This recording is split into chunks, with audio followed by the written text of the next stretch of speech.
so ang ating guest po ay si Rear Admiral po siya sa former commander din po siya sa Naval Task Force dito sa West Philippine Sea, at pagkatapos siya rin po ay naging judge din dito po sa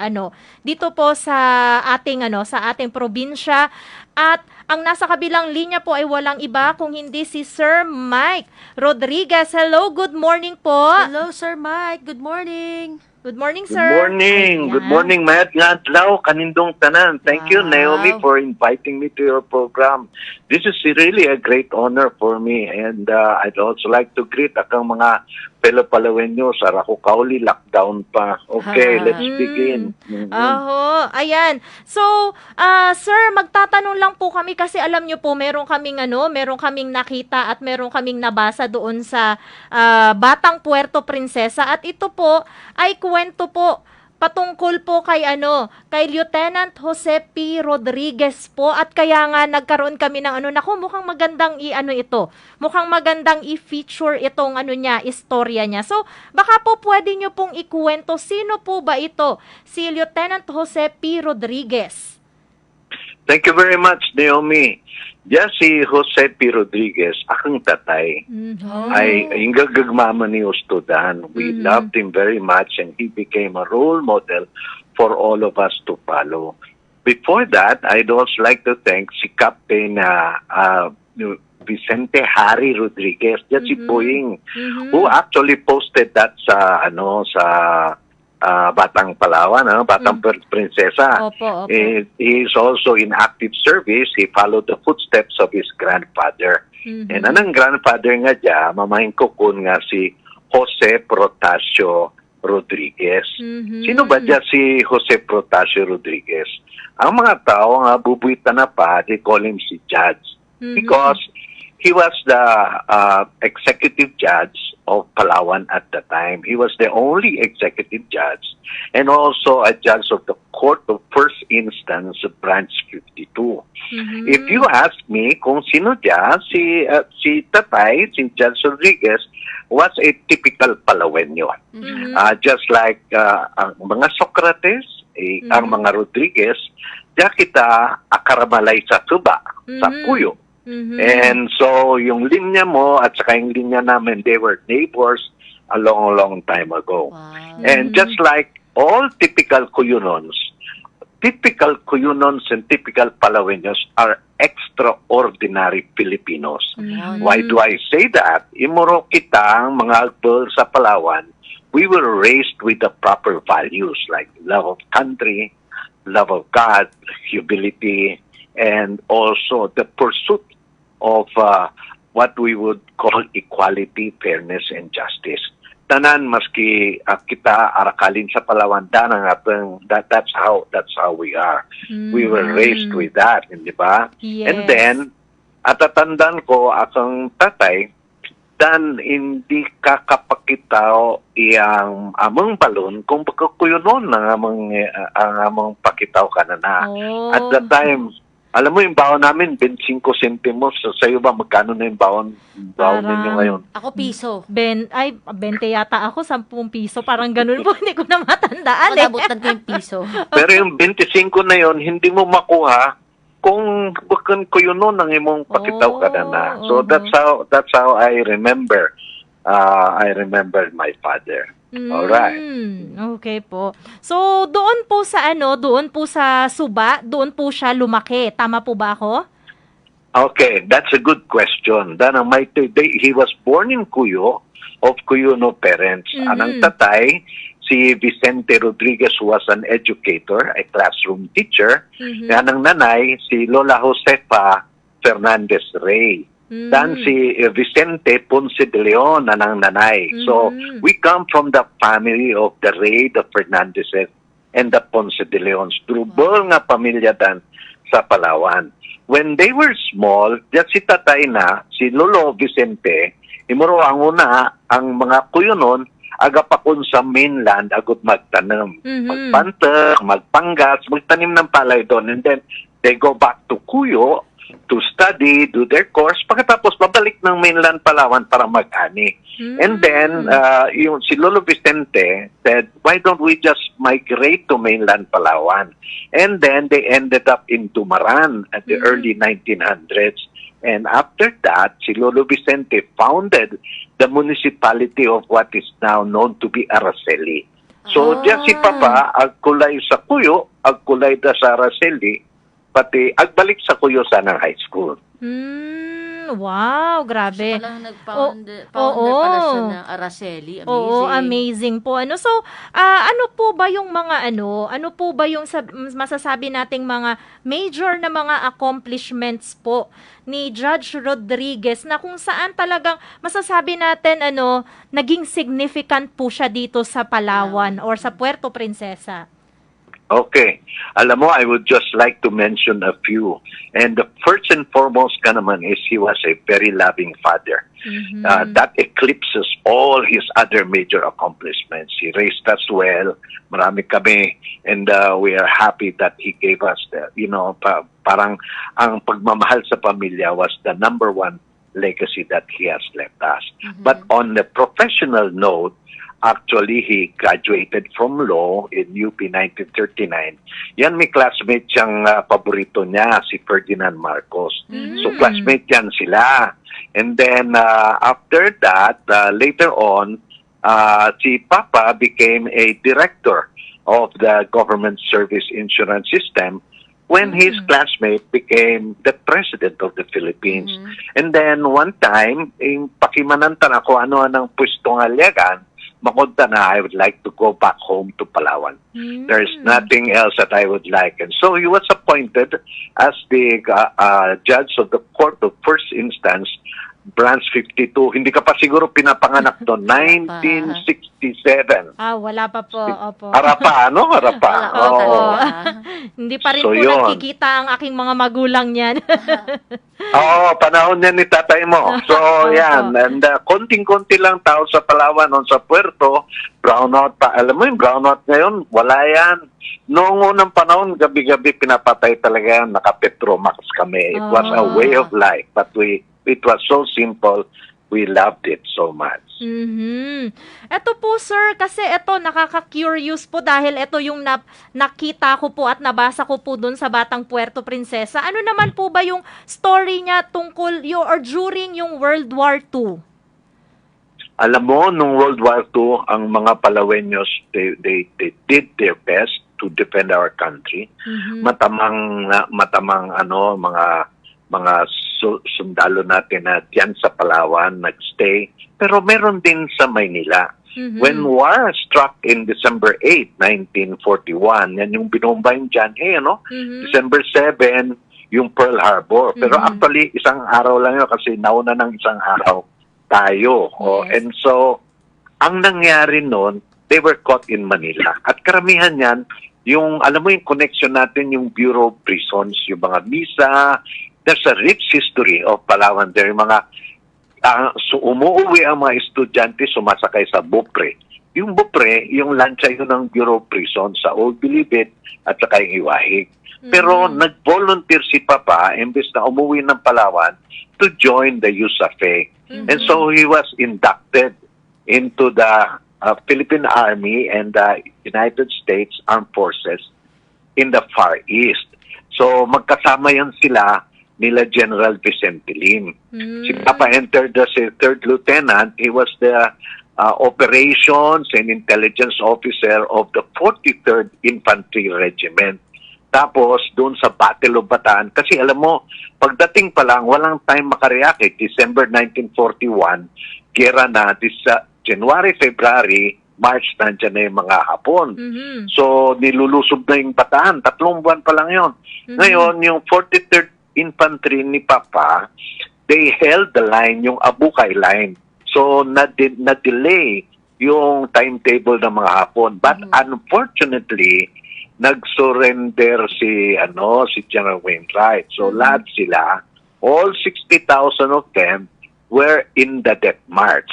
So, si Papa had to endure the death march. Nilakad nila siguro yung mula Puerto hanggang Batu-Batu, Nara. Mhm. Nilakad nila yan nang hindi sila pinapakain hanggang Wow. they ended up sa Kapas.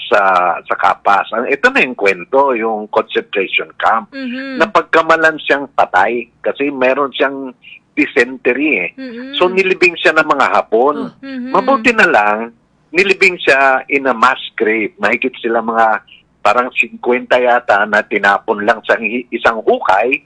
Pero nung nalagay siya sa ibabaw, tapos umulan, tapos umalis yung mga taga-hukay, siya naman manan. Then pagkatapos, bumalik siya sa kampo. And he was nursed to good health by also a fellow Palawenyo. Ito yung naging governor natin, si Lolo Pat. Mhm. Si Governor Patricio Fernandez kasi siya at that time duty sa kitchen na doon sa concentration camp. Aha. And then after that, nakataka sila. So they continued their guerrilla fighting against the Japanese hanggang sa na-liberate ang Pilipinas. So ang tawag kay Papa, he was the living Lazarus kasi nalibing na siya, nabuhay pa. Amazing. Wow, grabe. Oo nga po, no? Ilang taon po ba siya nito nung nangyari po ito, yung sa World War II? Alam mo, si Papa pinanganak 1916. He would have been 105 years old today. So, noong 1916, ako may nasa mata, 16, 26, 36, 40, mga 30 years old siguro. Wow. Less, mga 25, 26. Ganun. Okay. So, nawala na si Sir. So, napakaganda ng niya, no? Napakaganda ng kwento na kung saan makikita natin talaga miracle talaga na nabuhay siya. Kaya pala talaga Parang movie lang yan eh, no? Kaya nga May mga napapanood ako na ganyan eh, parang nasa movie lang. Oo, totoo. 'Di ba? So, makikita natin na grabe ang ganda ng ng storya. Ayan po, naputol po sir. Opo. Oo, Ayan. okay. So, sir, ibig sabihin po nun, kung around mga 30 na siya, ay na po, buhay na po kayo niyan? Mga panahon na yan, may pamilya na po Hindi siya? pa. Ikaw Hindi naman pa ba? eh. Actually, sa totoo lang, ito yung mga nababasa ko lang. Okay My po. father never told me the stories about the war. Siguro just like sila Lolo Paking, yung mga sundalo noong unang panahon. Yan, yung mga Socrates, marami rin dyan, mga Manlabi, marami tayong mga heroes. They never told us about the atrocities of the war. They wanted to spare us from the agony, di ba? So, pero ito yung mga nababasa ko na lang sa mga libro. Kaya ako naman pinanganak ako 1957 na. So, medyo malayo-layo na. So, hindi ko na inabot. Oh, okay. Grabe po talagang kakaibang story kasi imagine niyo po, 'di ba na ang tawag dito nilibing na at Kaya nga. biglang kumbaga nabuhay talagang miracle po talaga ito. Yan, totoo yan, Naomi. But alam mo, lahat ng mga generation ahead of us, they all have their own stories to tell. And it is because of their sacrifices that we enjoy the democracy and the good life that we're having today. Sila talaga ang naging, ang paghihirap nila, ang result kung bakit ikaw ay nakapagsasalita ng libre dyan sa DWIC, kung bakit ako ay nagagawa ko yung mga gusto kong gawin ng ayon sa batas because of them. Easy. Wow. So yung na curious din po ako kasi kanina nasabi nyo rin po 'di ba na meron siyang dysentery. So habang po ba ito? Habang nagde-death march po ba may mga nararamdaman na siya? Doon niya nakuha yung sakit niya. And unfortunately, yung emphysema at saka yung one of that, yung emphysema never left him. Kaya naalala ko nung judge siya, alam mo dyan sa Old Capitol, umaakyat siya ng wooden stairs, hingal na kaagad siya, pero hindi niya pinapakita sa tao. Pero alam ko, hirap siya. But in spite of his failing health, he continued to discharge his functions as the executive judge. Noong unang panahon, yung judge umiikot kasi circuit judge din yan. Dadalawa lang yung judge noong unang panahon. So, umiikot, pumupunta ng Coron, pupunta ng El Nido, pupunta ng Cuyo, Brooks Point, para hindi na yung tao ang pupunta sa Puerto Princesa. Kung malaki ang Palawan pero nasisilbihan, kayang Oh. silbihan. Amazing. Wow, grabe, napakasipag po talaga ni Judge Rodriguez, ano po. Ayun po, so ano po ba ang best word na pwedeng mag-describe po kay Judge Rodriguez at saka bakit yun po ang talagang magde-describe sa kanya? Alam mo, isa lang, inisip ko talaga yan What's the best word? I think if you bring, isam mo lahat ng mga characters niya, isa lang, Palawenyo. Aha. Wow. Alam mo, kung i-dissect mo yung word na Palawenyo, kung ikaw ay isang tunay na Palawenyo, you have all the values that are ingrained upon you to become a good citizen. Yung unang-una dyan, pinalaki kami ng tatay namin, and lahat tayo mga lumaki ng Palawan. In a simple life, simple environment, kailangan may respeto ka sa mga kasama mo, sa kapwa mo, marunong ka magbigay, hindi ka mabugal, and then hindi ka masyadong naghahangad ng lampas sa kakayanan mo. But you also qualify yourself. We have the love for education. We want to be able to help contribute to the development of our nation. So, ang thinking ko, nandun lahat yun. Ang tatay ko ay isang mabuting Palawenyo. Wow, amazing. Oo nga, no. So dito po sa kanyang sa kanyang buhay, ano po ba yung mga lesson na masasabi natin na matututunan po natin, 'di ba? Yung mga hindi na nakaabot po sa kanya. Ano po ba yung mga lesson na matututunan natin sa buhay niya? Ay, nako. Ang nakita ko dito is to live a simple life. Alam mo, pwedeng komplikado yung buhay natin, pero choice natin yan Gusto nating sunod-sunodin yung schedule natin, choice natin yan. We have to look at ano ba ang priorities natin? Ang priorities natin, family and work. Kung nawala yung balance mo dyan, you're more on work, mapapabayaan mo yung pamilya mo. And then, ang nakikita ko dito is when you live a simple life, your pursuit of happiness is also simple. Kumbaga, hindi kailangang araw-araw lechon, hindi kailangan nakikita kasi ako na ang mga ibang kasamahan ng tatay ko, ang hinabol kwarta, ang hinabol kayamanan. Hindi ka pala makukontento kapag ka ganun. At saka pag meron ka na, takot ka na kasi baka makidnap, baka ma-hold up, but ang nakita ko sa tatay ko, nagta-tricycle siya, judge siya, nagta-tricycle siya. Wow. So, nakita ko yon na isang magandang example. And then, he talks to people. Nung nagkaroon kami ng sasakyan, ang una namin sasakyan, Ford Fiera, pumapara. Pumapara siya sa mga taong nasa karsada. Isinasakay niya, sakay ka na. Ganon. Pero actually, hindi lang naman siya yun kasi nung panahon ko nakita ko rin si Gob Socrates, si Badong. Ganon din yung sa kanya, yung ibang mga leaders of old. Ganon, hindi katulad ng iba ngayon na halos hindi mo makita yung anino. So, ang nakita ko is an example of how to live a simple life, how to love your neighbor, and how to be accessible to the people you love. Wow, grabe. So, eto po ba si Judge Rodriguez, hindi po ba siya naghangad pa na sabihin natin, mas makatulong pa po sa mga tao dito sa Palawan nang sabihin natin ng mas higit pa sa pagiging judge? Kunwari, bakit hindi po ba siya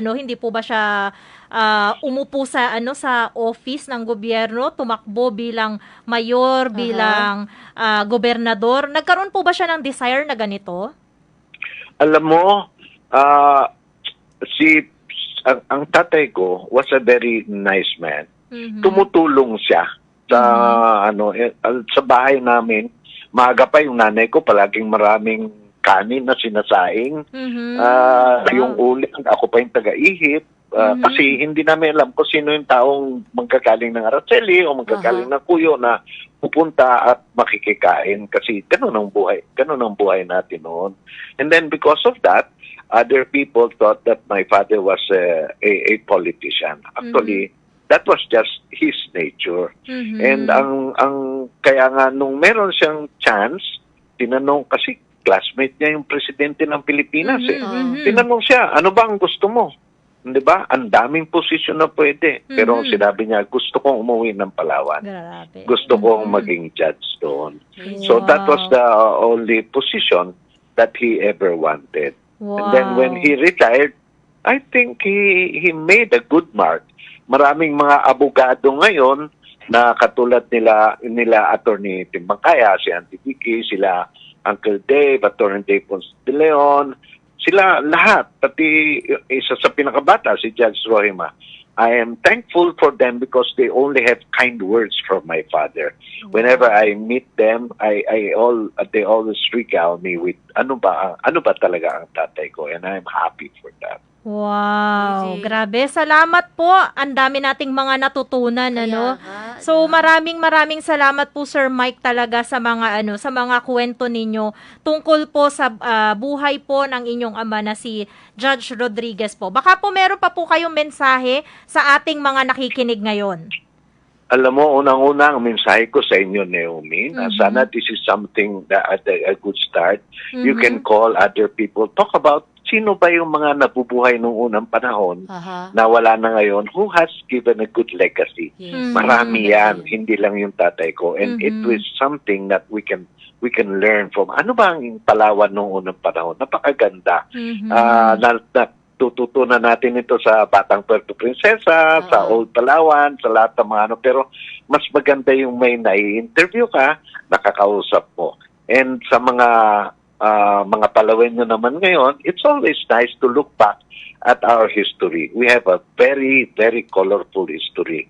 We have a very good, ang ating mga indigenous people, ang mga Kuyunon, ang mga Mhm. Cagayanan, ang mga Agutaynon, Tagbanwa, Palawan, we all have our own stories to tell. We are indigenous into our province, and there is nobody else who will love our province more than we ourselves who grew up in Palawan. So we have to take care of Palawan, and we have to keep the fire burning Aha. para we can maintain Palawan as we know it to be. Yes. Wow. So, thank you very much po, sir, sa napakagandang ninyo, mga napakagandang mga kinuwento nyo sa amin at inspiration po para sa aming Yes. lahat. Maraming Yan po, salamat po. Thank you very much po, sir. Matamang salamat. Have a good day, everybody. Thank you. Thank you po. Alright, God bless. ayan po, so narinig po natin sa kabilang linya, si Sir Mike Rodriguez, at siya po ay dating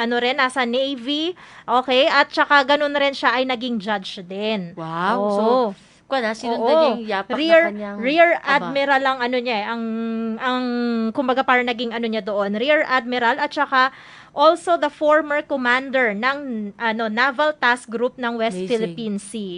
Yan, Wow. 'di ba? Oo, amazing. Nakakatuwa dahil meron tayong mga ganitong klaseng kwento dito sa Palawan, Mm. At sabi nga dito sabi ni Teacher Lani, sabi niya, gustong-gusto ko yung mga topic na ganito, knowing our local history.